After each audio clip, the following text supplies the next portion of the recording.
Now we're moving on to Days of Our Lives. So on Days of Our Lives, starts with Chanel and Johnny. Johnny and Chanel come back from Italy married.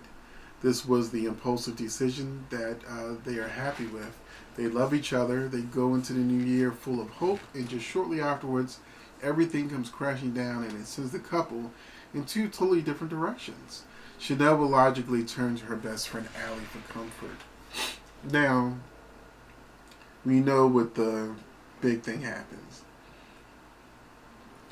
Johnny is possessed by the devil. So, I was going back and forth based on my sources. They said, that there was still the devil storyline going on in February. So I kept saying, I guess Marlena possession will end in February. And then I'm like, wait a minute. It looks like they're about to have exorcism in December. So I was right. And just a little off. So Marlena's back to being Marlena due to the exorcism in December. Johnny is now possessed. Now, the one thing that did not happen that one of my sources told me, was that Brady was getting possessed by the devil in December. That didn't happen. So maybe Johnny's possessed now and Brady's next. We'll see. Johnny, Gabby, and Jake. In the aftermath of these blown up nuptials, you see Johnny taking a sudden interest in Gabby, and Gabby and Jake realize that they might be able to use it to their advantage. The fact that Johnny has come of age and shares the demure, has shares of demure, it could fit into their takeover plan. What they don't understand is Johnny's possessed by the devil, so wow. Abigail, Gwen, Xander, and Sarah. Abigail's embracing her investigative reporter roots and offers to help Maggie track down Sarah.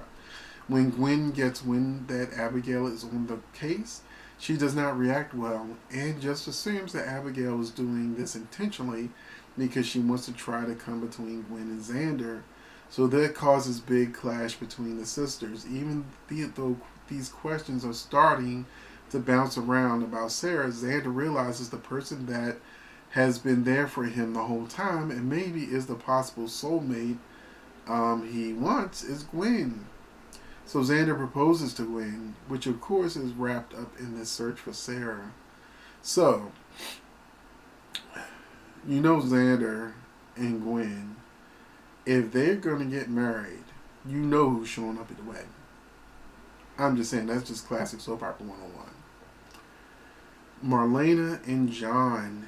After the exorcism, everyone is thrilled to have Marlena back to normal. But people aren't going to just forget about that so easily. So even though Marlene is filled with remorse, some of her memories of these things she's done are very hazy.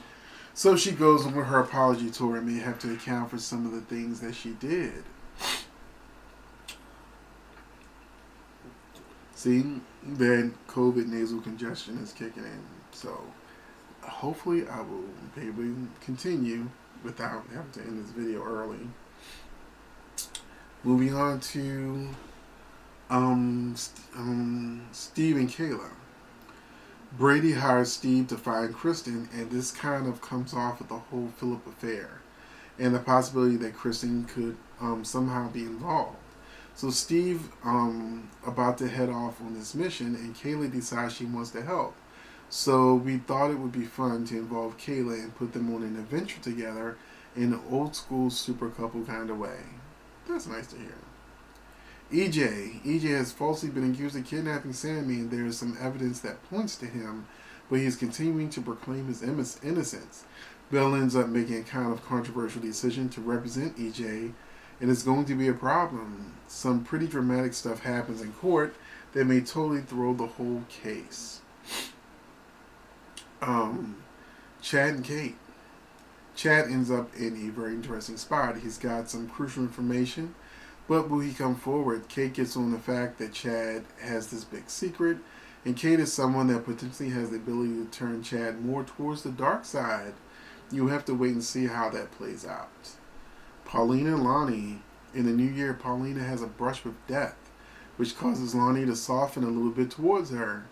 Just when you think they may be on the road to some kind of mother-daughter relationship, a man from Paulina's past shows up in town unexpectedly, and that throws a whole thing into question and rocks their world.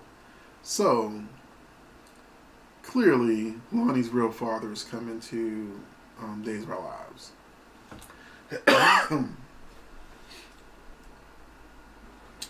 and and I thought it was going to happen sooner, but here we go. Now, on the side note, the actresses that played Lonnie and Eli have dropped from contract roles to reoccurring roles.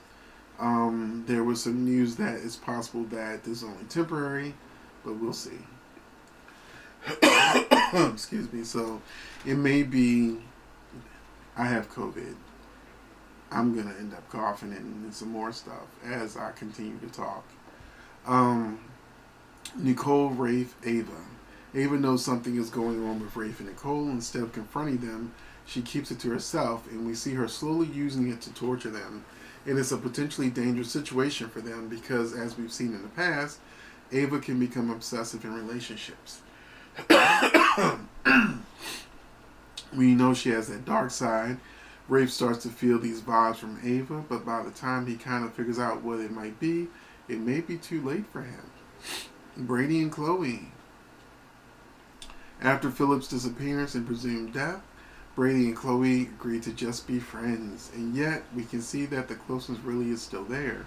Chloe is going to need somebody to turn to when her mother Nancy shows up unexpectedly and has some shocking news about her relationship to Chloe's father.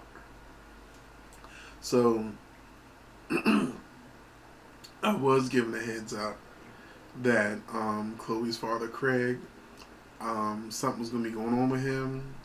Either they're getting divorced or he's dying or something to that effect. So, that'll probably be the stress needed for Chloe and Brady to end up getting back together.